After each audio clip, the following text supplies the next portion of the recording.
That's an interesting topic, no doubt. For this, I'll tell you about an occasion when I had to hurry to complete something. A few months ago, I had to prepare a presentation for an important business meeting, and I had very little time to finish it. I had to deliver a comprehensive analysis of market trends and propose strategies for our company's growth.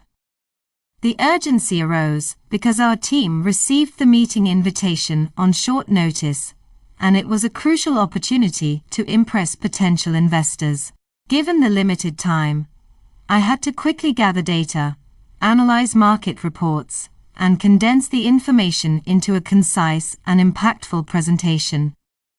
I worked diligently, prioritizing key points and ensuring the content was well structured and supported by relevant statistics and graphs.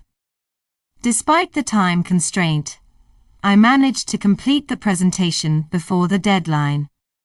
Considering the circumstances, I was satisfied with how well I handled the task.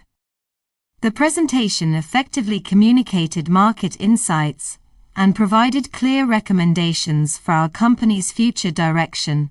I was able to deliver the key messages concisely, engaging the audience and addressing their potential concerns. However, I must admit that doing something in a hurry can be quite stressful. There was constant pressure to meet the deadline and deliver a high-quality presentation.